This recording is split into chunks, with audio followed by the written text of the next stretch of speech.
देखो भगवान जी, जिंदगी में जितना मर्जी करे उतना डाउनफॉल लेते आना, लेकिन जब कमबैक करवाना तो बॉबी देओल की तरह करवाना। आई मीन एनिमल में बॉबी देओल का रोल भले ही इत्तू सा हो, लेकिन उस फिल्म को देखने के बाद और वो जो म्यूजिक आता है,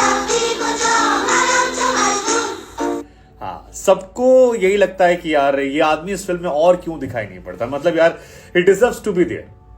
आई mean he was too good यार, टू गुड। मतलब इस गाने से लेकर ये जो म्यूजिक आती है, यहां से लेकर पूरी फिल्म में वो बंदा छाया रहता है, जहां जहां जितना थोड़ा थोड़ा आता है। और जब आप बॉबी देओल का कमबैक देखते हैं तो आपको याद आता है आश्रम, लगातार सीरीज, क्लास ऑफ 83 और उसके बाद जहां जितने जैसे उनको रोल मिलते हैं यार, वो कमाल के। मतलब he is to good.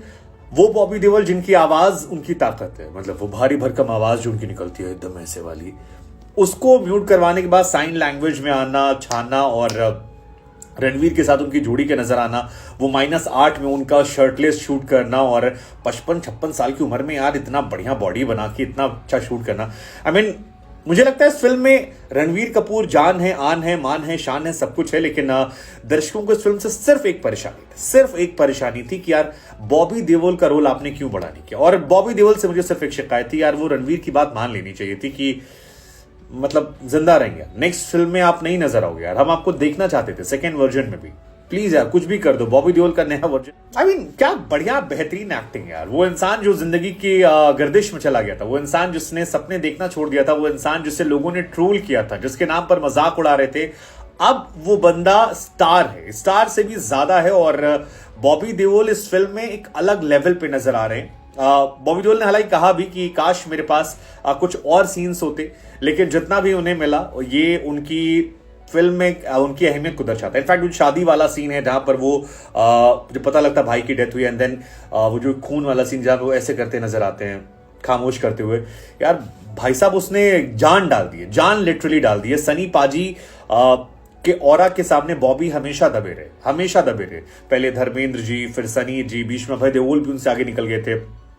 But I think it's Bobby Deol 2.0। और यही वजह मैंने शुरुआत में कही कि जिंदगी आपको कितना भी गिरा यार, कमबैक ना बॉबी देओल की तरह होना चाहिए। अब मतलब थोड़ा सा काम था, लेकिन उस काम में वो कहते ना कि देखन में छोटन लगे पर घाव करे गंभीर। बेहतरीन। और मैं तो टीजर प्रोमो देखने के बाद से एक्साइटेड था, लेकिन जब बॉबी देओल को मैंने बड़े पर्दे पर देखा, वेट किया, और वो जो म्यूजिक आई और फिर उसके बाद जो वाइब मिली, देन उनके बाद बिना बोले जिस तरह से उन्होंने रिएक्ट किया, आई मीन इनक्रेडिबल यार, इनक्रेडिबल। बॉबी देओल साहब आप बहुत आपका फ्यूचर ब्राइट होने वाला है। एंड आई एम श्योर कि चाहे नेक्स्ट आश्रम की सीरीज हो या बाकी और बहुत सारे काम हो, अब ना बवाल काटने वाले हो। अब आपको जानकारी के लिए बताते हैं कि बॉबी देओल की ये पहली ब्लॉकबस्टर फिल्म है। बॉबी देओल साहब के पास एक भी ब्लॉकबस्टर फिल्म नहीं थी अब तक, और ये बहुत अनफॉर्चुनेट है कि वो बंदा जिसने 4-5 साल की उम्र में पहला काम किया था, धर्मवीर, कब आए थे, और उस काम में 8 साल की उम्र में एक्टिंग की थी, और वहां से उनको वेट करना पड़ा। देन व्हेन ही वाज 22 उन्हें मौका मिला बरसात में। फिर फिल्म जो है काफी डिले हो गई, 4 साल बाद रिलीज हुई थी बरसात। मतलब 22 साल की उम्र में वो एक्टर बनने आए थे और 26 साल की उम्र में एक्टर बने। हालांकि उसके बाद भी जब वो गाना आया, तेरी अदाओं पर मरता हूं, लव तुझे लव मैं करता हूं, तो उसने बवाल काट दिया था। आपको यह भी जानकर हैरानी होगी कि बॉबी देओल की जो पहली फिल्म थी, उसने फर्स्ट वीक कलेक्शन में डीडीएलजे का रिकॉर्ड तोड़ा था।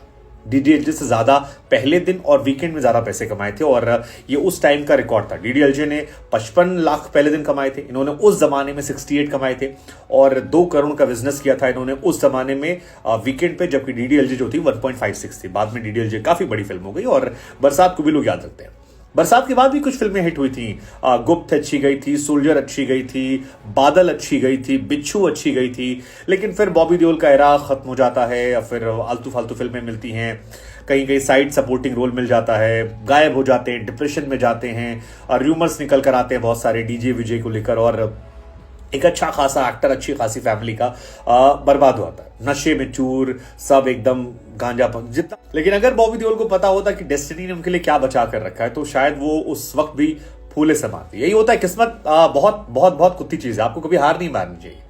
जिंदगी ने आपके किस पड़ाव के लिए क्या बचा कर रखा है, यू नेवर नो। और वही बॉबी देओल साहब के साथ हुआ।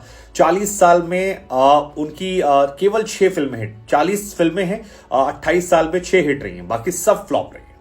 लेकिन अब जब वो अपने एंड की तरफ आ रहे हैं, मतलब बुढ़ापे की तरफ आ रहे हैं, लव हॉस्टल, आश्रम, आश्रम 2, Aashram 3, class of 83, then this film, और यहां से उनका एक स्वैग निकल रहा है। The best part is role का बात नहीं, वो स्वैग का बात है, जिसमें स्वैग आते हैं तो वाइब आती है, और उस वाइब के साथ बॉबी देओल जो है वो नेक्स्ट लेवल पे जा रहे हैं। फर्स्ट एनिमल उनकी ब्लॉकबस्टर है, लेकिन अब मुझे लगता है कि यहां से उनके कैरेक्टर को लोग बहुत पसंद करेंगे, और अगर एक दो भी तमीज के डायरेक्टर ने उन पर इन्वेस्टमेंट कर दी, जो आई एम श्योर करेंगे उनके ऊपर, सो वो बहुत बहुत बहुत बहुत बड़े स्टार बन जाएंगे। मतलब अनिल कपूर का रोल देखकर मैं हैरान नहीं था। Rashmika Mandanna was like okay okay. सिर्फ दो लोग इस फिल्म में थे जिन्होंने मुझे अलग से इंप्रेस किया। एक तृप्ति डिमरी, वो एक क्यूटनेस, एक स्वीटनेस उनमें नजर आ रही थी, और बॉबी देओल। बाकी रणवीर कपूर की फिल्म थी, it was all about Ranveer Kapoor. जब वो रणवीर लड़ाई करते ऐसा लगता है यार एक दूसरे का वर्जन है, मतलब they look quite similar. So I am very glad for them. And Bobby sir, Lord Bobby, आप ही की तरह कम बैक, जिंदगी में कम बैक।